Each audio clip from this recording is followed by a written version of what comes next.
नमस्कार, मैं हूं आपके साथ मानी नैथानी। स्वागत है आप सभी का हमारे इस खास पेशकश फेंग शुई टिप्स में, जिसमें आज हम बात करेंगे उन लोगों की जिनके पास सब कुछ होते हुए भी उनकी जिंदगी जो है वो पूरी नहीं हो पा रही है, उनकी जिंदगी सूनी है। हम बात कर रहे हैं उन लोगों की जो संतान प्राप्ति का सुख नहीं भोग पा रहे हैं। और आज हम यही जानने की कोशिश करेंगे कि क्या फेंग शुई के जरिए हम ऐसे लोगों की मदद कर सकते हैं। ये बताने के लिए हमारे साथ मौजूद हैं हमारी खास मेहमान फेंग शुई मास्टर ज्योति अरोड़ा जी। बहुत बहुत स्वागत है ज्योति जी आपका। जी नमस्कार। क्या वाकई में ज्योति जी फेंग शुई की हेल्प से क्या कुछ हेल्प कर सकते हैं हम उन लोगों को जिनकी संतान नहीं है? परिवार में जब पति पत्नी के रिश्ते शुरू होते हैं तो शुरू में तो एक दूसरे को जानने की उत्सुकता बहुत रहती है। धीरे धीरे एक दूसरे की कमियों का एहसास होता है और उसकी नेगेटिव चीज़ें सामने आने लगती हैं। तो उस समय जैसे माना जाता है कि फर्स्ट चाइल्ड जल्दी हो जाना चाहिए, जिसकी वजह से अगर उनके रिश्तों में दूरियां आ भी रही हैं तो वो एक ब्रिज का काम करता है और जीवन में जो भी सूनापन है वो दूर हो जाता है।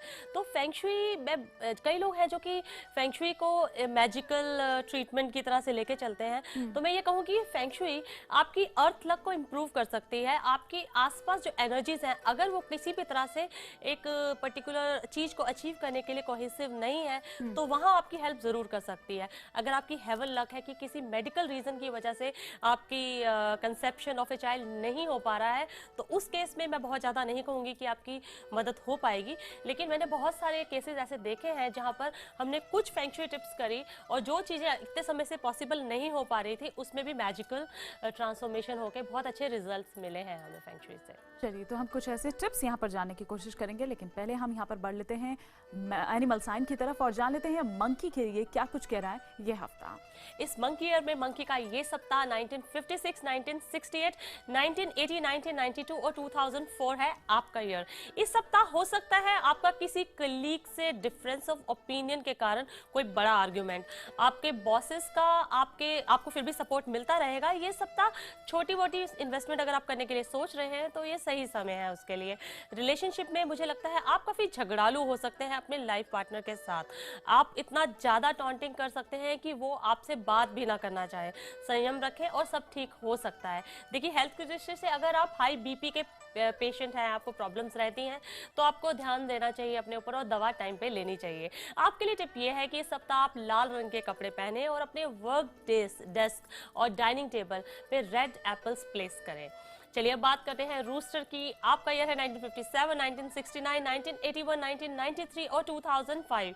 देखिए, इस सप्ताह आपका फाइनेंशियल लक काफ़ी अच्छा है और मुझे लगता है कि प्रोस्पेरिटी स्टार नंबर 8 आपको काफ़ी मनी मेकिंग अपॉर्चुनिटीज देगा इस सप्ताह, क्योंकि उसकी एंट्री हो चुकी है आपकी डायरेक्शन में। आप हाई इन्वेस्टमेंट भी कर सकते हैं इस सप्ताह, जिसका आपको बहुत हाई रिटर्न मिलने की संभावनाएं बनती हैं। और लव लाइफ के लिए एक फैबुलस मंथ है और पूरा सप्ताह तो बहुत ही अच्छी शुरुआत देगा आपको। और इमोशनल लाइफ में रिन्यूअल का टाइम भी है ये। आपको मिलेगा अपने प्यार के बदले प्यार और कुल मिलाकर काफी प्रसन्न रहने वाले हैं आप इस सप्ताह रिलेशनशिप की दृष्टि से। इस सप्ताह काफी बिजी हैं आप, इस वजह से आप अपने खान पीन पर थोड़ा सा ध्यान नहीं दे पा रहे हैं। आपको ध्यान देना चाहिए, तभी आप अपनी अच्छी हेल्थ मेंटेन कर पाएंगे।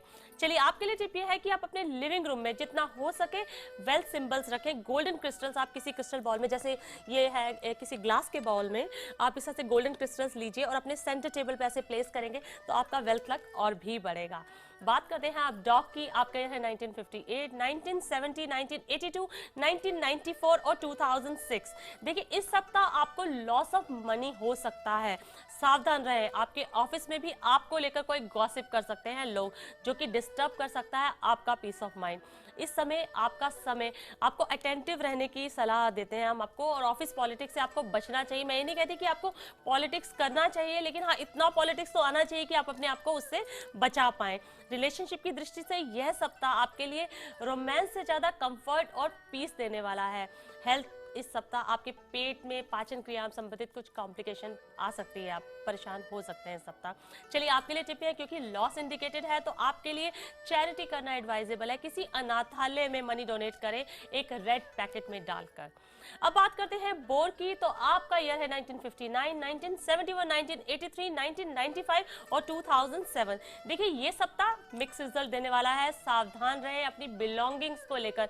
अगर संभव हो सके तो अपने घर में और ऑफिस में या शॉप, आप जहाँ पर भी आप काम करते हैं वहाँ पर सिक्योरिटी सिस्टम इंस्टॉल करें, सीसीटीवी कैमरास वगैरह लगाएं और अपने डोर बेल, अगर आप हो सके तो वीडियो डोर बेल लगाएं। थोड़ा सा आपको केयरफुल रहना चाहिए क्योंकि बर्गलरी स्टार एंटर कर चुका है आपकी डायरेक्शन में। जो अपनी मैरिड लाइफ या एक कमिटेड रिलेशनशिप में है वो तो काफ़ी खुश रहेंगे, उनके लिए ये अच्छा पीरियड है। और हेल्थ की दृष्टि से अच्छा सप्ताह है, आपकी हेल्थ अच्छी रहेगी, काफ़ी हैप्पी और पॉजिटिव हैं आप इस सप्ताह। आपके लिए टिप ये है कि आप अपने वर्क डेस्क पर या अपने एंट्रेंस पर, घर की एंट्रेंस पर आप एक नीले रंग का हाथी और रेनोसरस नीले रंग के आप प्लेस करें तो आपको नंबर 7 के स्टार, जो बर्गलरी स्टार है, उससे थोड़ी सी राहत मिलेगी। अब बात करते हैं रैट की। आपका ईयर है 1960, 1972, 1984, 1996 और 2008।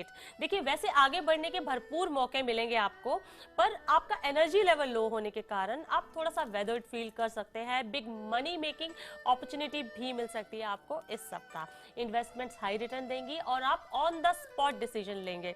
और लव लाइफ काफ़ी प्रॉमिसिंग है रैट के लिए।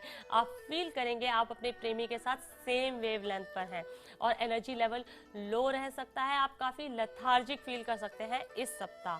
और आपके लिए टिप ये है, देखिए पहली बात तो ये कि नंबर 2 इलनेस स्टार आपकी डायरेक्शन में आने की वजह से आपकी हेल्थ थोड़ी सी डिस्टर्ब है। आप उसको सप्रेस करने के लिए एक गरुड़ा की इमेज आप प्लेस कीजिए, अपने बेड साइड पर भी रख सकते हैं और हो सके तो आप अपने नॉर्थ सेक्टर में भी इस सप्ताह के लिए प्लेस करेंगे तो आपको काफ़ी लाभ होगा। चलिए कर्मठ साइन ऑक्स की बात करते हैं। 1961, 1973, 1985, 1997 और 2009। ये सप्ताह काफी फास्ट पेस्ड वीक है आपके लिए जो आप जल्दबाजी में निर्णय लेंगे, काफी मुझे लगता है काफी स्पीड से आपके सारे काम बनेंगे। परिस्थितियां ऐसी हो जाएंगी कि आपको डिसीजन लेना पड़ सकता है, लेकिन आपको थोड़ा स्लो डाउन करके एक कॉन्शियस एफर्ट करें कि थोड़ा स्लो डाउन होकर ही डिसीजन लें, सोच समझ के डिसीजन लें। आपको थोड़ी सी डिले टैक्टिस प्रैक्टिस करने की जरूरत पड़ेगी कि थोड़ा सा अगर कोई बोल रहे हैं कि फटाफट आप ये करके दीजिए तो आप थोड़ा उसको डिले कर पाए बिना किसी को हर्ट किए हुए। रिलेशनशिप की बात करें तो अगर आपका इंटरेस्ट रोमांस में है तो आप चिंता बिल्कुल ना करें क्योंकि आप बिल्कुल भी निराश नहीं होंगे इस सप्ताह। रोमांस के लिए काफ़ी पॉजिटिव वीक है आपके लिए। आप बेटर फील करेंगे अपनी हेल्थ की तरफ से और मुझे लगता है काफ़ी पॉजिटिव और एंथुजियास्टिक रहेंगे आप पूरे सप्ताह। आपके लिए टिप ये है कि आप अपने वर्क डेस्क पर ड्रैगन रिंग स्वॉर्ड रखें और एनर्जीज को अपनी ओर डायरेक्ट करें, नंबर 9 की, जो आपको काफ़ी हेल्प करेगा। चलिए अब बात करते हैं टाइगर की। आपका ईयर है 1962, 1974, 1986, 1998 और 2010। देखिए आपके लिए एक इंस्पायर्ड मंथ है। आप बहुत ज़्यादा व्यस्त रहने वाले हैं, बहुत ज़्यादा बिजी हैं काम में। आपको प्रायोरिटी लिस्ट बनाकर चलना होगा, ये आपके हित में होगा। अगर आप टेंडर में बिड कर रहे हैं या कोई कॉन्ट्रैक्ट पाना चाहते हैं या कोई डील नेगोशिएट कर रहे हैं तो इस सप्ताह एनर्जीज आपको फेवर करेंगी और आपको अच्छा रिजल्ट मिलेगा। और आपकी लव लाइफ में काफ़ी कुछ हो रहा है, आप काफ़ी बिजी होने के कारण शायद अपने फ्रेंड्स को ज़्यादा टाइम और अटेंशन ना दे पाएँ। हेल्थ की दृष्टि से वीकनिंग एनर्जीज आपको थोड़ा सा डाउन फील करा सकती हैं। वेजिटेरियन डाइट रिकमेंडेड है आपके लिए और फलाहार भी आपको लाभ देगा। देखिए आपके लिए टिप यह है, देखिए आप भी ऑक्स की तरह वर्क डेस्क पर ड्रैगन रिंग स्वॉर्ड रखें और एनर्जीज को अपनी ओर डायरेक्ट करें। चलिए अब बात करते हैं रैबिट की। तो आपका ईयर है 1951, 1963, 1975, 1987, 1999 और 2011। देखिए इस सप्ताह आपकी दिशा में नंबर 5 स्टार जो है 5 येलोज एंटर कर गया है और उसकी वजह से निश्चित तौर पर आपको ज़्यादा रिस्क नहीं लेने चाहिए और लो प्रोफाइल रहकर अपने स्टेप्स को वॉच करें। कोई मिस्टेक ना हो आपसे, इस चीज़ का ध्यान दें क्योंकि आप थोड़े से डिस्ट्रैक्टेड हैं इस सप्ताह, जिसकी वजह से आपको कोई नुकसान हो सकता है। निवेश के लिए ये समय बिल्कुल भी अच्छा नहीं है, अपनी इन्वेस्टमेंट्स को पोस्टपोन करें।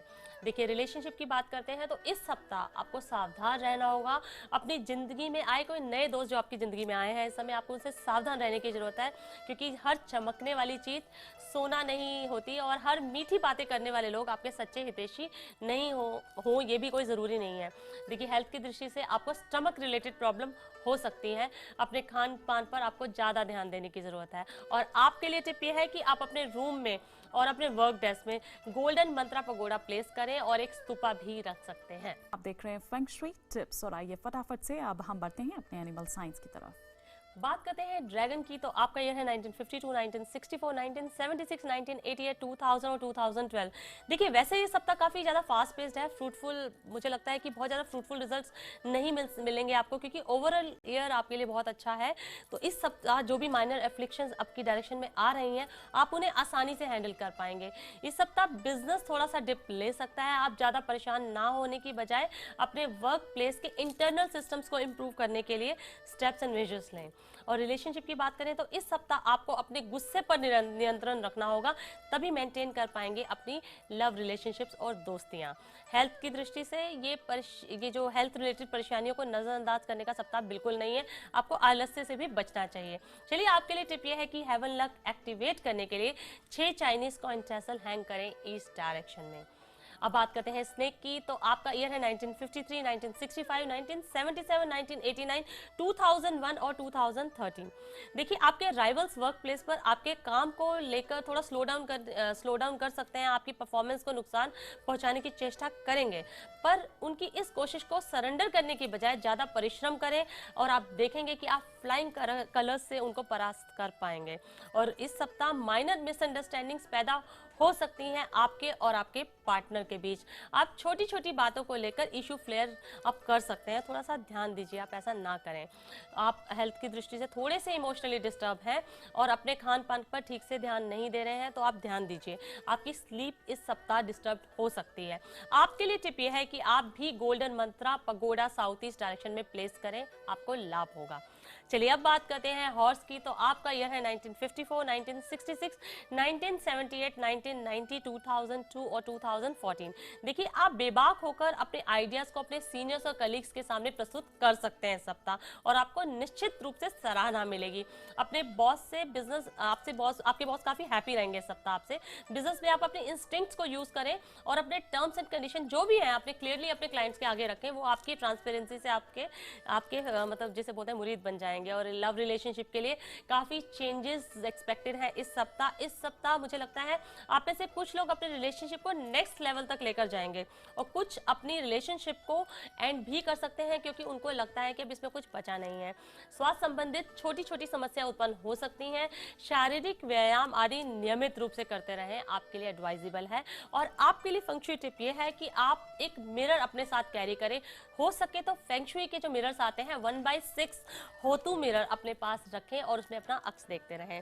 अब बात करते हैं शीप की, तो आपका ईयर है 1955, 1967, 1979, 1991, 2003 और 2015। देखिए ये सप्ताह वेल्थ और करियर के क्षेत्र में आपको मिक्स्ड रिजल्ट्स देगा। आपका अपने ऑफिस में अगर कोई किसी से कुछ डिसएग्रीमेंट हो गया है, तो आप जिसे बोलते हैं कि आप कोई ऐसा व्यक्ति हो सकता है कि जिससे आपका डिसएग्रीमेंट हो इस सप्ताह, जो आपको फूटी आंख पहले से ही नहीं सुहाता हो, तो आप ध्यान दें, आप अपने इशू को फ्लेयर अप बिल्कुल ना करें, थोड़ा सा आप लो प्रोफाइल रहने की कोशिश करें और काम में लगे, तो नहीं तो आप निंदा का पात्र बन सकते हैं। वहीं आप काफ़ी स्किल्ड हैं, ये सब जानते हैं, इसी कारण आपके बॉस किसी नए प्रोजेक्ट में आपको लीडरशिप रोल दे सकते हैं। और देखिए रिलेशनशिप की बात करते हैं, तो आपके लिए इस सप्ताह टेम्परामेंट, आपका हाई टेम्परामेंट है, उसके चलते आप अपने बने बनाए रिश्तों को बिगाड़ सकते हैं। आपको चाहिए अपनी लव लाइफ को थोड़ा सा ब्रेक ही दे दे तो बेहतर है, और by time for better results later. और हेल्थ की दृष्टि से आपको ध्यान देना है, ज़्यादा क्रोध ना करें, वरना आपकी हेल्थ इफेक्ट हो सकती है सप्ताह। शीप के लिए टिप ये है कि इस सप्ताह आप साउथ वेस्ट डायरेक्शन में रेड कारपेट बिछाएं, नंबर 3 स्टार की हॉस्टाइल एनर्जीज को थोड़ा सा शांत कर पाएंगे आप इससे। चलिए, तो ये हमने बात की एनिमल साइंस की, लेकिन बहुत इंपॉर्टेंट टॉपिक जिस पर आज हम डिस्कस कर रहे हैं कि जिन लोगों की संतान नहीं है, क्या फेंग शुई के जरिए कुछ हम उनको हेल्प कर सकते हैं, क्या फेंग शुई उनको हेल्प कर सकता है? कुछ ऐसे क्विक टिप्स आप हमें ज्योति जी यहाँ पर देने वाली थी, तो बताइए कुछ ऐसी चीज़ें कि क्या किया जा सकता है, घर में हो बाहर हो, घर के क्या किया जा सकता है? जी, फेंग शुई के मैं आपको अच्छे टिप्स बताती हूँ। पहली बात तो वेस्ट डायरेक्शन आपकी डिसेंडेंट लक के लिए होती है। आपकी संतान प्राप्ति के लिए आपको वेस्ट डायरेक्शन को नीट एंड क्लीन रखना चाहिए। अगर आपके पास कोई ऐसा एरिया है जहाँ प्लांट्स रख सकते हैं और वो वेस्ट में है, तो वहाँ पर आप अनार का पेड़ लगाएं। और साथ ही साथ आपका जो बेडरूम है, अगर आपकी कंसेप्शन ऑफ ए चाइल्ड की प्रॉब्लम चल रही है, तो आप अपने बेडरूम की वेस्ट डायरेक्शन आप देखिए, वहाँ पर आप कोई टेबल अरेंज करें, वहाँ पर ऐसा पिंक कलर का crystal, lotus crystal, pink colour का क्रिस्टल का लोटस अगर आप प्लेस करते हैं, तो उससे उससे भी आपको डिसेंडेंट लक मिलता है और आपका कंसेप्शन ऑफ ए चाइल्ड जल्दी हो जाएगा। साथ ही साथ एक बहुत ही चलते चलते मैं आपको बहुत ही अच्छा टिप देना चाहूंगी कि एक तो ये कि आप एक हाथी लीजिए, एक हाथी की आप आकृति लें जिसका ट्रंक नीचे की तरफ हो और अपने दरवाजे की तरफ, जो बेडरूम का दरवाजा है उसके बिल्कुल पास अंदर की तरफ मूव करते हुए उसकी फेस हो, आपके रूम के अंदर की तरफ फेस करते हुए इस तरह का हाथी प्लेस करें। और साथ ही साथ एक अनार जो कि खुला हुआ हो बिल्कुल, जिसमें बीज वगैरह बहुत इजीली दिख रहे हो, ऐसा अनार आप अपने बेडरूम में हमेशा वेस्ट डायरेक्शन में रखें। ऐसा करने से ना सिर्फ आपकी फर्टिलिटी बढ़ेगी, कंसेप्शन ऑफ ए चाइल्ड की पॉसिबिलिटी भी बढ़ेगी। इसके अलावा एक छोटा सा टिप और मैं जाते जाते आपको देना चाहूंगी कि एक किसी वेसल में या किसी बाउल में आप चावल ले लीजिए, बहुत सारे चावल अपने बेड पर, अपने जहां आप सोते हैं उसके नीचे रखने से भी आपकी फर्टिलिटी की एनर्जी इंक्रीज होती है और जल्द ही आपको गुड न्यूज मिलने के चांसेस बनते हैं। कुछ ऐसी चीज जो आप कहेंगे कि हमेशा अपने साथ कैरी करें? जी, सबसे ज़्यादा मैं बोलूँगी अगर आप कैरी करना चाहते हैं तो मैं बोलूँगी आपके बैग में हमेशा एक अनार होना चाहिए अगर आप कंसीव नहीं कर पा रहे हैं। और मूनस्टोन पहनना भी आपके लिए काफ़ी अच्छा है, कॉरी शेल पहनना भी आपके लिए काफ़ी अच्छा होता है। चलिए, बहुत बहुत शुक्रिया ज्योति जी इतने इंपॉर्टेंट टिप्स देने के लिए, और हम उम्मीद करते हैं कि ये टिप्स जो हैं वो ज़रूर हेल्प करेंगे वो जो निसंतान दंपति हैं। बहुत बहुत शुक्रिया ज्योति जी जुड़ने के लिए हमारे साथ इस चर्चा में। जी, नमस्कार। और इसी के साथ हमारी इस खास पेशकश में फिलहाल इतना ही। नमस्कार।